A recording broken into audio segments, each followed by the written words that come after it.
Now those that can't do a full push-up yet. Any bench, chairs, desk, bed, whatever the case may be, something that's risen off the ground, you can utilize that to start gaining the strength in push-ups. What we're going to do is change the angle a little bit. Obviously a bed may be a little high, but for those of you who are just starting out, that may be the way to go. But I'm looking for something anywhere between 14 and 24 inches off the floor would be a good place to start. A regular bench that you would bench press on, any exercise bench. Push-ups at an inclined angle, this gives you a little better leverage and a little shorter range of motion, so you'll be able to start stimulating the strength that it will take to do your bench, your push-ups. So what we're going to do is get into a push-up position on the bench, obviously angled down. All right. Now from here, this will be your starting position. We'll call this push-ups 1.0. All right, for the very beginner. You still want to keep a spinal alignment from your neck all the way down to your feet, and then locking out. Full range of motion. Bring your chest all the way down to the bench, just like you would bring a bar all the way down to your chest in a bench press, and then push all the way up. Alright, now, progression-wise, for the beginner, once you can bang out 20 reps like that in good style, you're probably ready to go to the floor. Now, you may or may not be able to go right into a push-up to your feet. If you can't, we'll go to push-ups, what we'll call push-ups 2.0. Alright? If you can't do a full-fledged on your feet, we'll do what's called a kneeling push-up. So, you would get yourself in that same alignment we talked about. Alright? But instead of being like this, we're going to put our feet up in the air, knees on the floor, drive up from here. Alright, we still want that straight line from shoulders down to knees. This is a little less weight stabilized. Obviously, you're taking some of your weight off the ground. And again, the angle is a little more leverage friendly, so you can get some reps. Alright? So, push-ups 2.0 for us. We went from the bench, we're down to the floor. Same motion. Alright, you're coming down to the bottom of your sternum, just about taps the floor. You want that full range, and lock out. Alright. Now we're getting out of the beginner stage. We're getting into full-fledged push-ups. 20 reps here, come down the floor, can't do a full floor push-up yet, go to the kneeling push-up. 20 reps there. Once you're able to bang out 20 that way, you're ready for a full-fledged push-up. We've already covered that. You know how to do a push-up. Working it now is what we're going to talk about as far as maximizing how many you can do to get you ready for the Wounded Warrior Project charity event that we're holding here in Brookfield. Just to let you know, it's March 20th, Saturday. Put it on your calendar, 10:30 a.m. to noon. If you want to work the push-up, again, we have a very short period of time to get you ready. We're looking for the maximum amount of push-ups you can do in 90 seconds. One way you can train that is just set your clock for 90 seconds. Every other day, bang some out. Alright, do 90 seconds of as many as you can get, and always try to better yourself. In a short-term training program, you'll be able to progress pretty good. Over the long term, you're obviously going to hit a plateau. I wouldn't do that as a normal, like, year-long training regimen.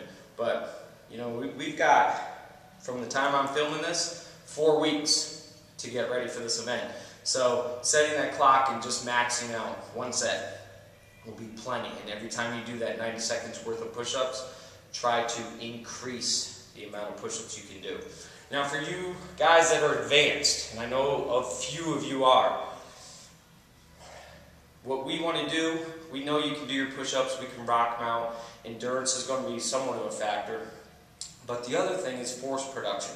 What we can do is increase the stimulus of the push-up by doing an advanced version. Now obviously, one of them is the one-arm version. Alright, if you can do something one-armed, you can really max out on a two-arm version. So with a one-arm push-up, the only difference that you want to do here is the alignment of the feet. Because you want to form a tripod just so you're stable.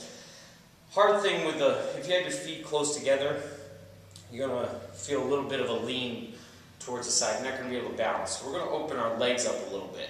So you got one peg being your arm, being the one leg of the table. We got to open up the legs a little bit to stabilize the body.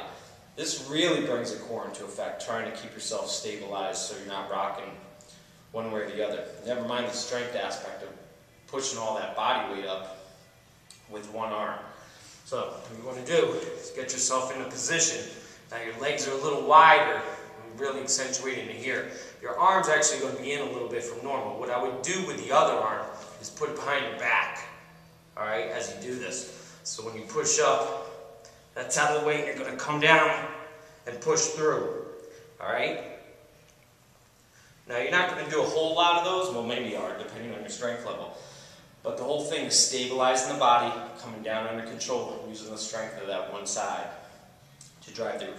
Obviously you want to try to do the equal amount of reps on the right side as you would on the left. I wouldn't do a lot of those either, just enough to stimulate some sort of muscle and strength to carry forward into the two-arm version. Lastly, do this again, advanced technique. Dynamic push-ups, or what we'll call a clap push-up.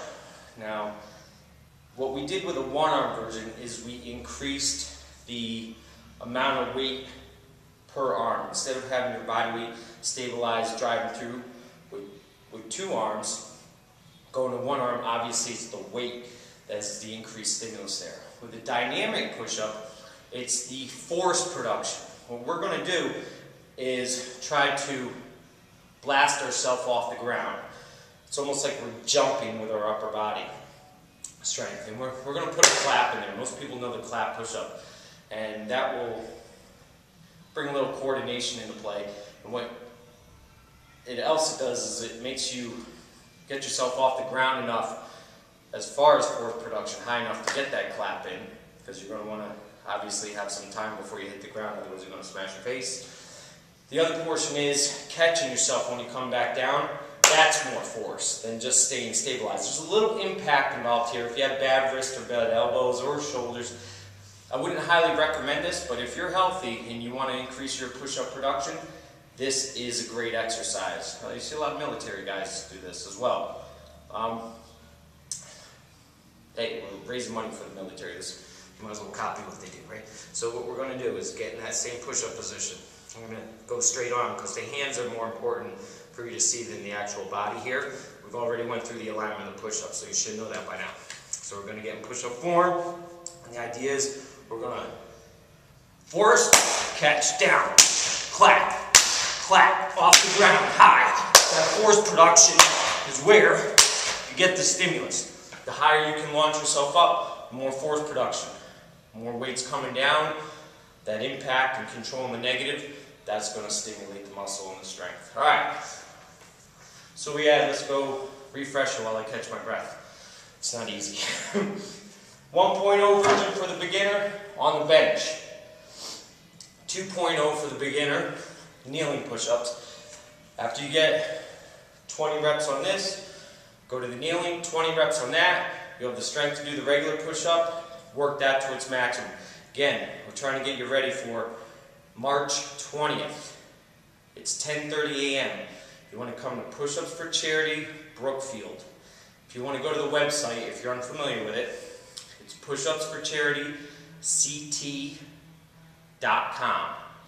Or you can go to my website, James Cipriani, or Jim Cipriani, either way, CIPRIANI.com.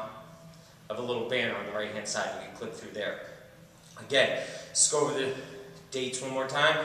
March 20th, it's a Saturday, No Limit Health and Fitness, 1120 Federal Road in Brookfield, Connecticut. It's as many as you can do in 90 seconds, that's all we're looking for. So we got the bench push-up, kneeling push-up, regular push-up, one-arm push-up, clap push-up. Maximize that, get as many as you can, work it, try to get some sort of work every other day. Practice, I want to see here March 20th, 10:30 a.m. See how many you can get in. Thank you. I'll see you guys then.